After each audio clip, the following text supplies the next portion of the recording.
Deus é o único que pode salvar, Deus é o único que pode curar, Deus é o único que pode criar. Shalom, paz, prosperidade, saúde, segurança e ser completo. É isto que eu estou desejando para você. Esta manhã, tarde ou noite, a qualquer hora que você esteja assistindo esta programação, que Deus te abençoe, que Deus te ajude. Bom, quero deixar uma reflexão. Eu sou o irmão Gutenberg.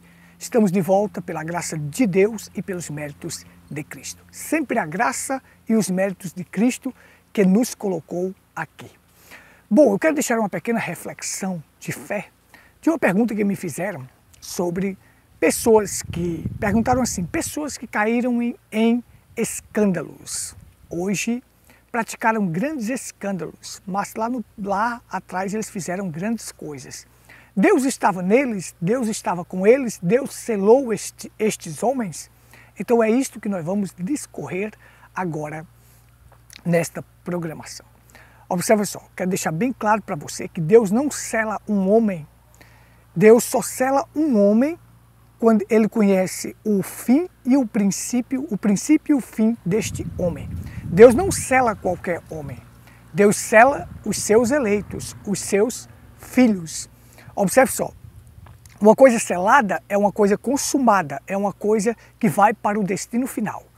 Quando a gente enviava cartas, que selava aquela carta, quando aquilo é selado, aquilo vai ao destino final.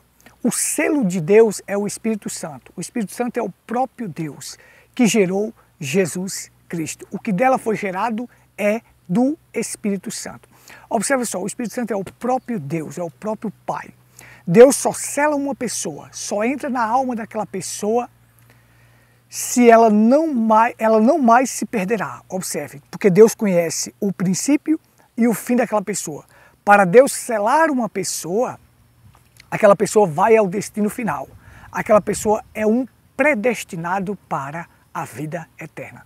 Então Deus vai selar os seus, porque Ele sabe como aquele homem vai terminar. Tem pessoas que começam bem e terminam mal. Outros começam mal e terminam bem. Então Deus conhece o princípio e o fim das coisas. Deus conhece o fim desde o princípio. Mas vamos entender aqui um princípio bastante claro para que você compreenda isto.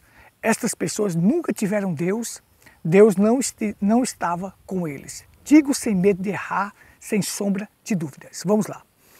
Quero que você entenda isto através de um princípio maravilhoso. Se você pegar uma semente aqui que a gente planta milho, feijão, arroz, e na época da chuva, chegou a época do plantio.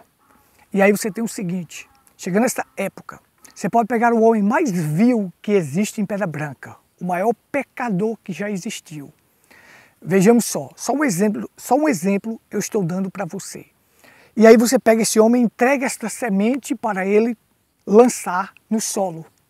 Ele vai lançar a semente. Na época do plantio, na época das chuvas, a terra estando arada, pronta para o plantio, quando ele lançar essa semente, esta semente vai germinar e vai nascer. Mas aquele homem era mau, aquele homem não valia nada, aquele homem era um pecador. Mas o fator não está em quem semeia, em quem planta, está na semente. Semente é sempre maior do que semeador, mensagem é sempre maior do que o mensageiro. Observe, eu estou aqui pregando para você. Você deve dar crédito a mim, você deve olhar para mim? Não. Mas olhar para as palavras e crer nas palavras que estão sendo pregadas, porque a semente é a palavra de Deus. Se aquela semente é semeada, se ela é semeada e saiu das Escrituras, é a palavra de Deus, aquilo vai produzir, não importa por quem foi semeado.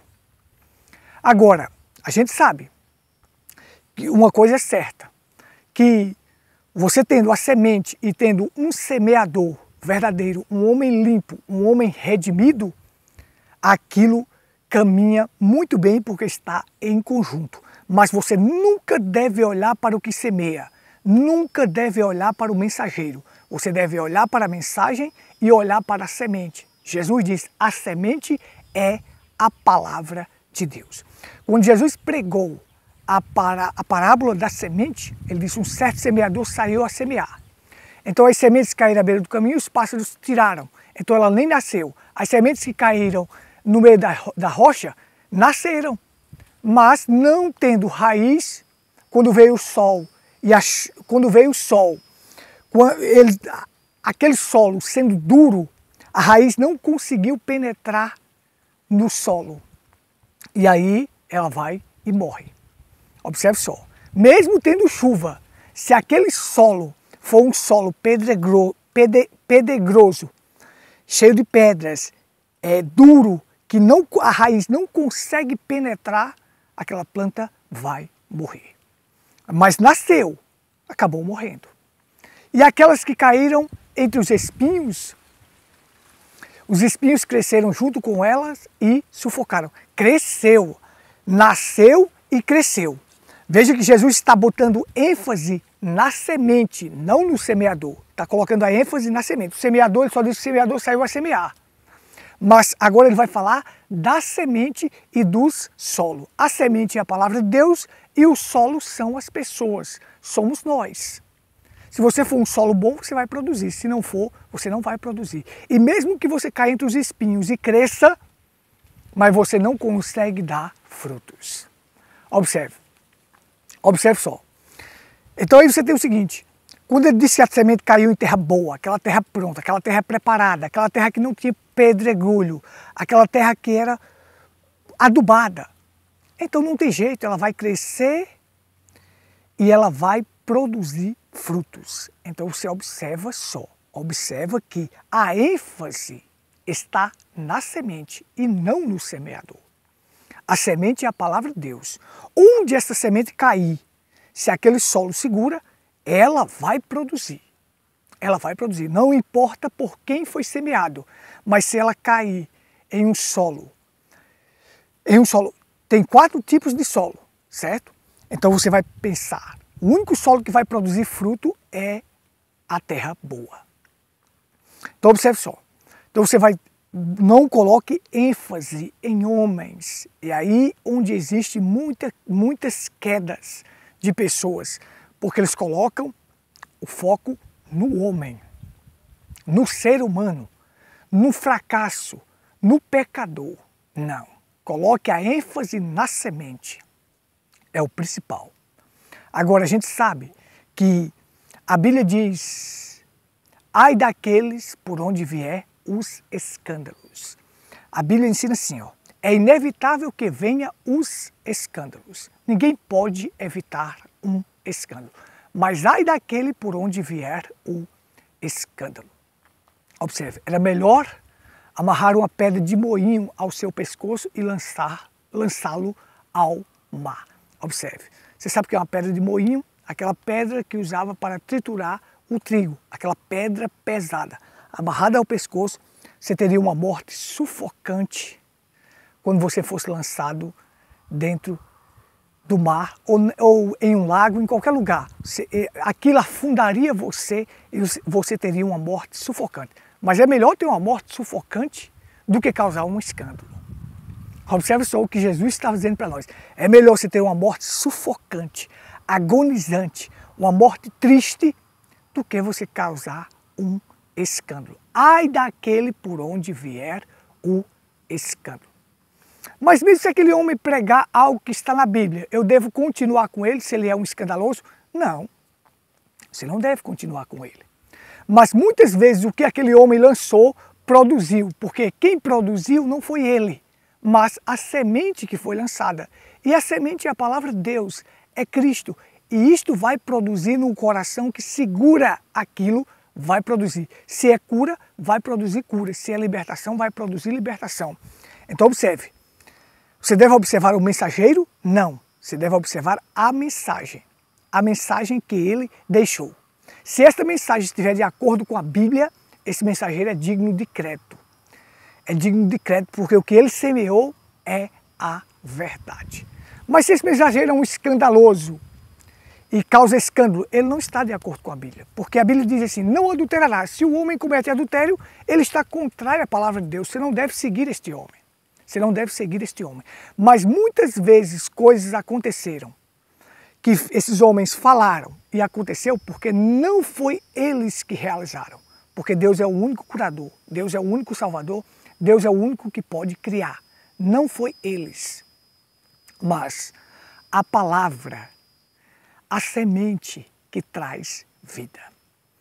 Observe, a Bíblia diz assim: surgirão falsos cristos e falsos profetas e enganarão a muitos, com sinais, prodígios e maravilhas, certo?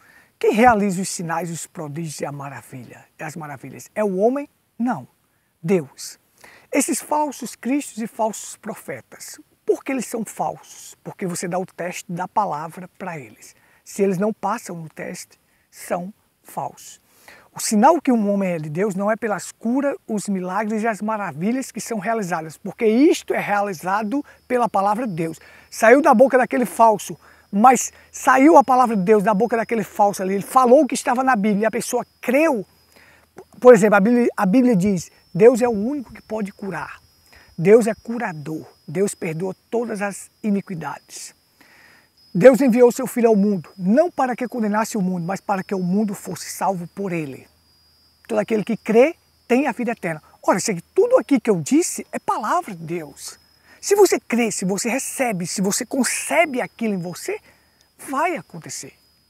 Porque a cura depende da fé. A salvação depende de quê? Da fé, de você crer.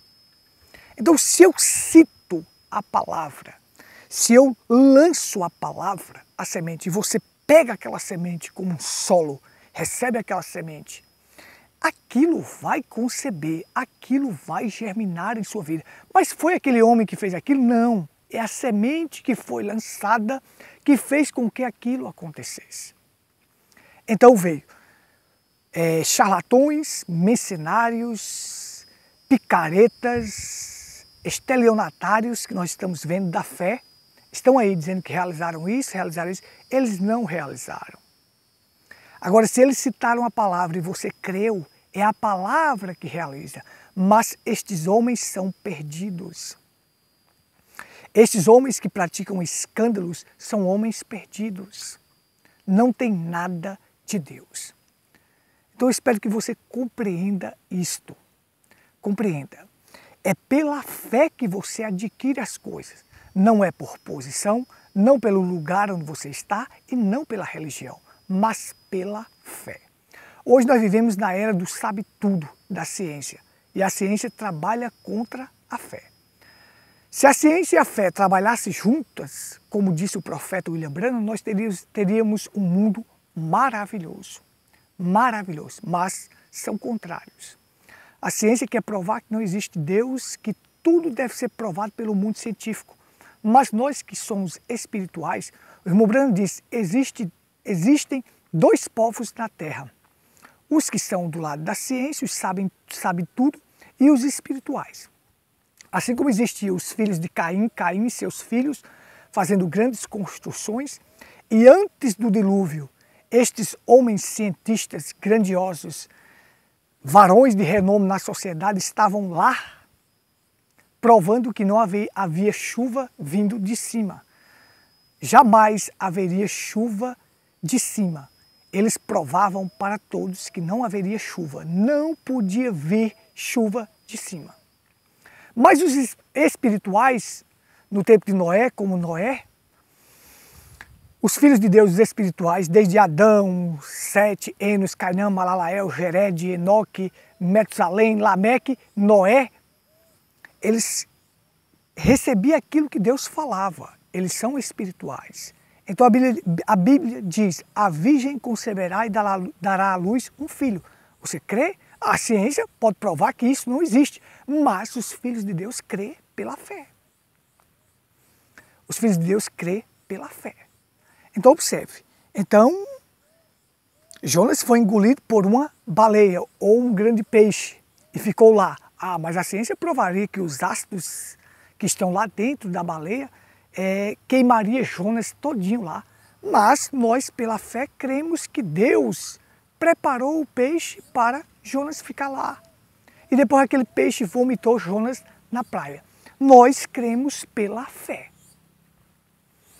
Então os sabe tudo querem provar tudo cientificamente e querem negar Deus e a existência de Deus.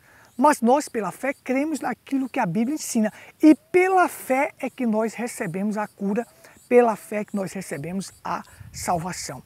Não, mas aquele homem que fez aquilo era um grande homem, isto e aquilo. Não. Não bote foco em homem. Não bote foco em semeador. Não bote o foco no mensageiro. Bote o foco na mensagem, bote o foco na semente. A cura só pode vir de quem? De Deus, pela fé.